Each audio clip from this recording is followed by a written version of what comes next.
I guess I could hit this with a hashtag walk away if I chose to, but technically I can't say that I'm walking away because I never really claimed to be a Democrat.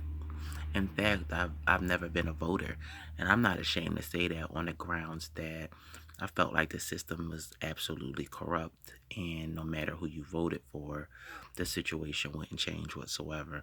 But it's starting to become clear that maybe our people might have been voting for the wrong uh, individuals.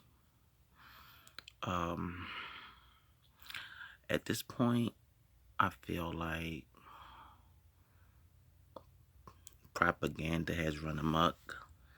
My whole life, I felt like I had to work twice as hard or do this, that, or the third above and beyond because out of the gate, I'm already prejudged, and pretty much every white person, no matter what they say, already feels that they're above me because I'm a descendant of a slave. Yikes. I just want to take the time to think about how that would um, impact your life. I mean, I feel like, or I know for a fact that children need encouragement and you should speak life into them. I feel like it might be very negative to tell your children that there's a whole group of people that hate them. I'm not here to deny the fact of racism or oppression of black people in America, but since I've been born, I can't really say that I witnessed or went through very much racism. I mean, when I was in third grade, I felt like I dealt with racism because of the culture shock of going from a black school to a predominantly all white school and being like the only black kid in that school. But now that I'm starting to think clearly and being a free thinker for myself, I'm like, maybe I felt like they were racist against me because they didn't like me because I was black. They didn't know any black people.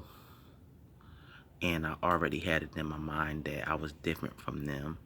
And when I didn't really feel embraced, I felt like that was racism. But to be honest and tell the truth, before I moved to this predominantly white school, I didn't necessarily felt like I fit in at the black school either. But it became like a race thing because when I felt like I had problems with the little white boys or the white girls, they would do this, like making fun of me.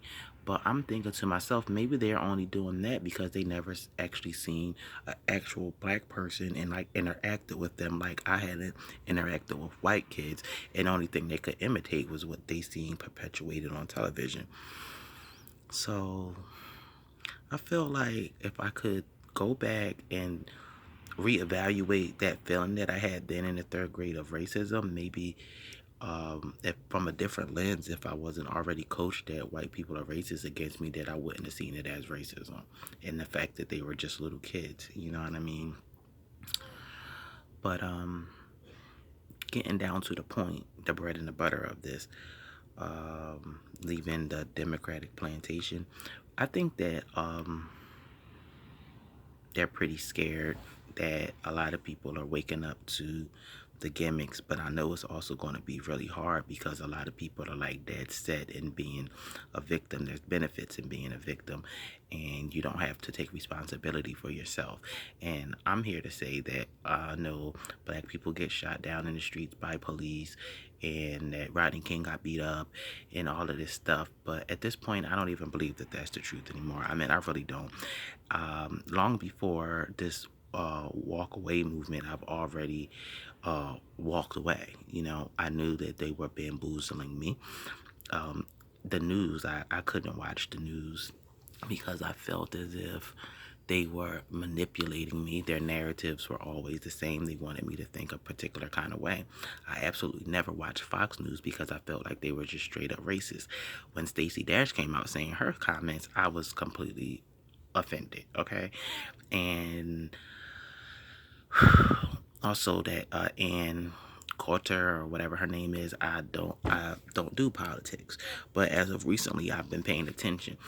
After I took off the blinders of everybody hates me because I'm black, I started to listen to the things that they were saying, and everything that Stacey Dash did say I absolutely agree with.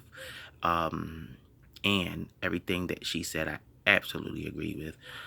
And it's interesting because they're like, well, she must be a self-hating racist or something like that. You know, she hates her own self.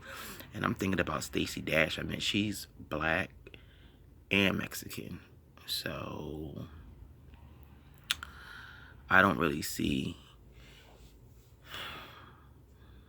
It seems like she would be on the side of, the far left liberals, But this is the thing. She's not a victim. She doesn't feel as if she needs them to rally around her and say, oh, woe is Stacey, because she's been through this, that, or the third. And I don't feel like I need anybody to rally around me and say, woe is Toya. I can definitely say that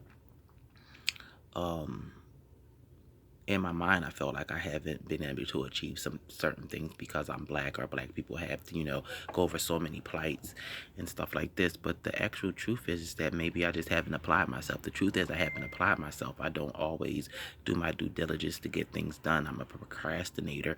And the fact that I already feel is scientifically delivered in my mind that for the most part, you're not going to win. You'll have the bare minimum and you can't achieve the American dream. You're not welcome here in America.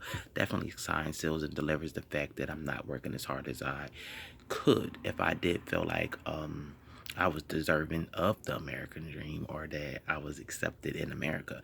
But most black people don't feel that way because of the program that has been consistently and repetitiously, if I'm using that correctly right now, set in their minds. Now, if we want to talk politics and the actual problem with black people and why we can appear to be so crazy, it's just because our family structures is shut down, and we know why the structure shut down. We don't have to keep on going through. Oh, my phone's ringing. It's Columbus.